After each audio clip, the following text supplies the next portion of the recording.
Саламатсыздарбы? Бүгүнкү сабагыбыздын темасы онлайн тест сайтында кроссворд түзүү боюнча болмокчу. Ал үчүн биз Google Chrome'ду ачабыз.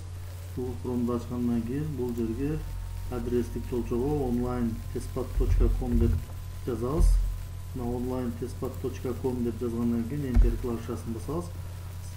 Онлайн тестпад сайттын башкы бети ачылат. Биз өзүбүздүн жеке кабинетке кирүү үчүн бул жерден код деген басабыз. Email деген жерге өзүбүздүн поштабызды жазабыз. Пароль деген жерге паролубузду жазабыз. Андан кийин войти дегенди басабыз. Басканыбызда биздин сайттагы жеке кабинетибизге киребиз. Бул жерде жашыл болуп жанып калат. Мына кроссворд түзүү үчүн ушул жерди басабыз. Басканыбызда бул жактан менюлар чыгат. Бул жерден кроссворд дегенди тандайбыз. Тандаганыбызда ушундай болуп ачылат. Бул жерден жаңы кроссворд түзүү үчүн добавить дегенди басабыз. Басканыбызда ушундай болуп чыгат. Введите название кроссворда деген жерге аталышын жазабыз. Мисалы геометрия деп атын ушундай деп коелук. Андан кийин бул жерде классический кроссворд, скандинавский кроссворд, японский кроссворд, цветной японский кроссворд, венгерский кроссворд, судоку бар. Бул жерден өзүбүзгө жакканын тандап койсок болот. Мисалы азырынча мен бул жерден классический кроссворд дегенди тандайм. Андан кийин добавить деген басабыз. Басканыбызда ушундай болуп чыгат. Кроссворд түзүү үчүн бул жактан сол тарабыдагы менюлар боюнча иштесек да болот, же бул жактан иштесек дагы болот. Ал эми бул жерде дайыма көңүл бурушубуз керек. Статус кроссворд бул жерде статуска дайыма көңүл бөлүшүбүз керек. Бул жерде закрыт деп турат. Эгерде ушул жерде закрыт деп турса, анда биздин кроссвордко ушу ссылка аркылуу кире алышпай калышат. Биз бул жерден открыт дегенди басып коюшубуз керек. Андан кийин бул жактан поле дегенди тандасак да болот, бул жактан тандасак да болот. Экөөнүн функциясы бирдей эле. Поле дегенди тандасак ушундай болуп чыгат. Укажите начальный размер поля кроссворда. Демек, кроссворд сызыла турган талаанын өлчөмүн көрсөтүшүбүз керек экен. Бул жерде азыр 10 см деп турат. Биз өзгөртүп койсок да болот. Ушул жерде бассак өлчөмдөр чыгат. Мисалы бул жерден 15 деп коеюн, ширина 15, высота мисалы 13 деп коеюн. Андан кийин сохранить деген басабыз. Ушундай болуп чыгат. Кроссворд түзүү үчүн төмөн жака түшсөк, генерация кроссворда деген бар. Ошону басабыз. Бассак ушундай болуп чыгат. Бул жака сөздөрдү жазабыз оң тараптагы 4 буштуктун ичине. Бул жерге мисалы теорема. Андан кийин энтерди басабыз, астына түшөт. Мисалы квадрат. Дагы энтерди басабыз. Аксиома. Мисалы аксиома. Бул жака цилиндр. Мисалы бул жака планиметрия. Дагы бир сөз жазып коеюн. Стереометрия деп. Андан кийин бул жерден сгенерировать дегенди басабыз. Ушул жерди басканыбызда бизден төмөнкүдөй болуп чыгат. Мына биздин кроссвордубуздун көрүнүшү ушундай болот. Эгерде бул жерде сгенерировать дегенди басып койсок,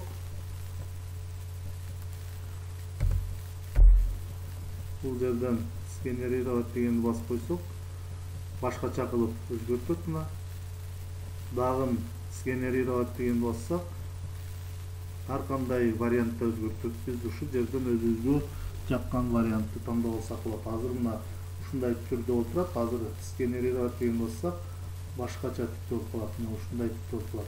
Дагы баса турган болсок, ушундай болуп өзгөрөт. Биз өзүбүзгө жаккандай кылып өзгөртүп алсак болот. Мына ушундай болсун дейли. Андан кийин бул жерден заполнить деген басабыз. Андан кийин бул жерден да деген басабыз. Бассак ушундай болуп чыгат. Бул жерде ашыкча саптарды жана мамычаларды алып салышыбыз керек. Бул жакта мисалы ушул мамыча ашыкча, ушул мамычаны алуу үчүн бул жерден X-ти басып коебуз. Андан кийин да деген басабыз. Мына бул жакта ашыкча мамыча калбады. Бул жакта ушу ашыкча жолчу экен. Ушуну алуу үчүн ушул жердеги X'ти басабыз. Да деген басабыз. Бул жолчу алынды. Бул жакта 1 2 3 мамыча ашык экен. Бул жактан X'ти басабыз. Да дейбиз. Ашыкчаларын ушинтип өчүрөбүз. Да. Өчтү. Эгерде кошо турган болсок, плюс басабыз. Мисалы, бул жактан плюс бассак, да десек, бул жакка мамыча кошулат. Ашыкчасын өчүрүү үчүн X'ти басып өчүрүп коебуз. Биздин кроссворд ушундай көрүнүштө болот. Андан кийин биз суроолорду жазуу үчүн кроссвордко бул жерден слово дегенди басабыз. Слово деген бассак, ушундай болуп чыгат.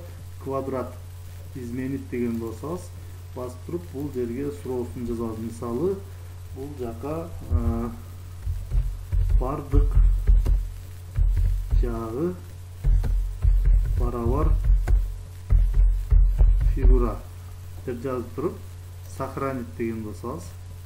Андан кийин цилиндр дегенди суроо жазуу үчүн изменить дегенди басабыз. Бул жерге тик бурчтукту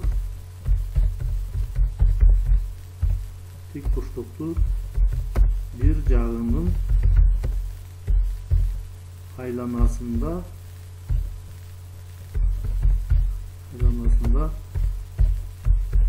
айландыруудан пайда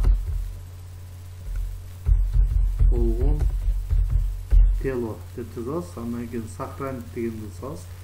Аксиома дегенге суроо жазабыз. Мисалы, бул жерге далилдөөнү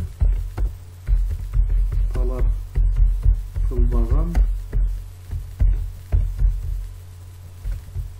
сүйлөм.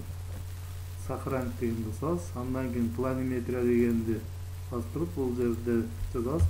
Тегиздиктеги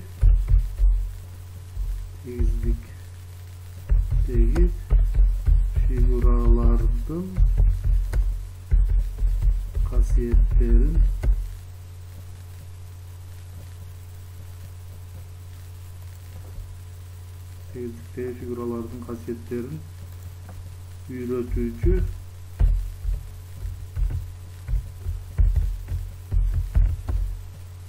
геометриянын бөлүгү. Сохранить деген басабыз. Андан кийин по вертикали бир эле суроо экен, изменить деген басабыз. Бул жерге мейкиндиктеги фигуралардын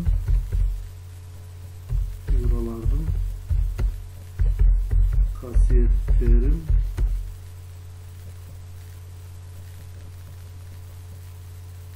үйрөтүүчү окутуп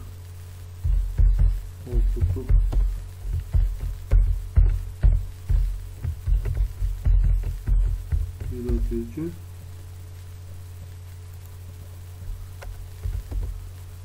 геометриянын бөлүгү.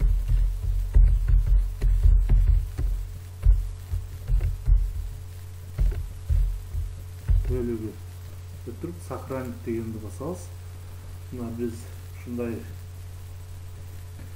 кылып сактап алдык. Андан кийин бул кроссвордко сертификат кошуу үчүн бул жерден сертификат деген басабыз. Андан кийин бул жерде сертификат по результату кроссворда дегенди жандырып коебуз. Ушундай болуп чыгат.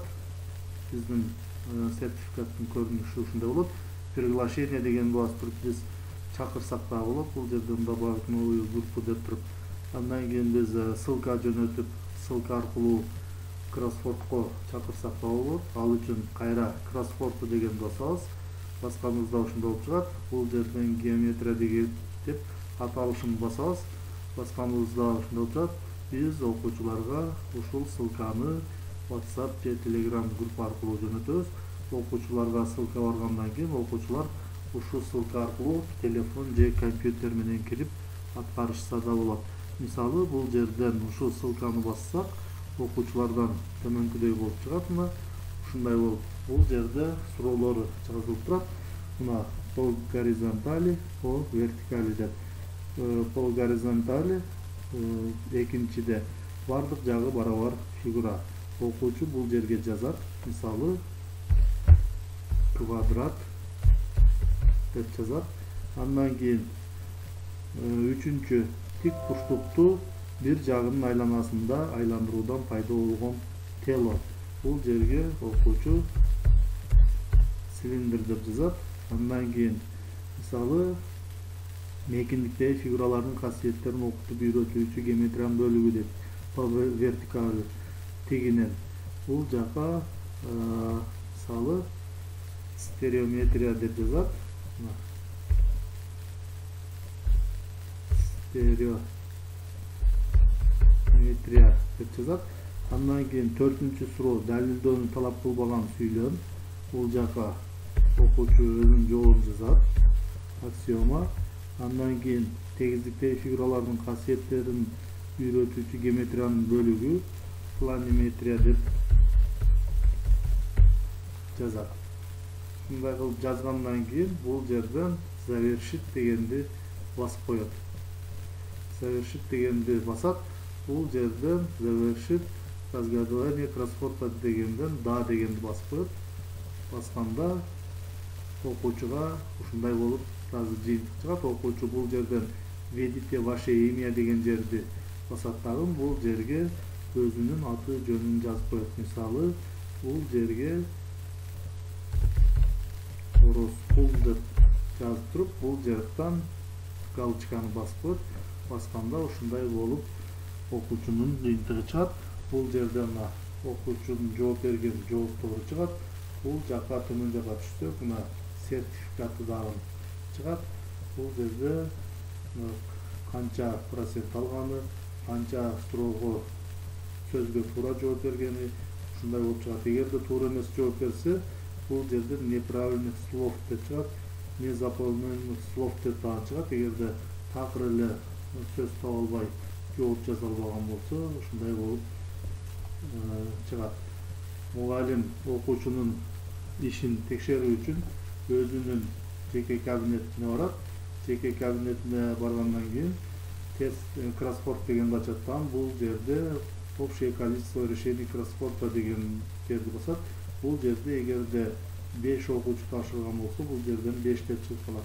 Ушуну баскандан кийин жыйынтыкты көрүү үчүн бул жерден сводные данные дегенди басат. Басканда мына окуучунун номери, окуучунун аты жөнү чыгат. Бул жерде IP адрес чыгат. Бул жакта алган проценти чыгат. Бул жактан канча сөз берилгени чыгат. Бул жактан туура сөз чыгат. Бул жактан канча туура сөз жазганы чыгат. Бул жерден туура эмес жазган сөздөр чыгат. Бул жерде толтурулбаган сөздөрдүн саны чыгат. Ушундай кылып жыйынтыкты чыгарып алсак болот. Эгерде окуучу дагы башка ат менен кире турган болсо, бул жерде IP адрес окшош болуп калат. Биз ушул жерден IP адрести салыштырып билип алсак болот. Себеби окуучу дагы бир башка ат менен ошол эле IP адрес менен киргени билинип калат. Ушундай кылып кроссворд түзүп окуучулар менен иштесек болот.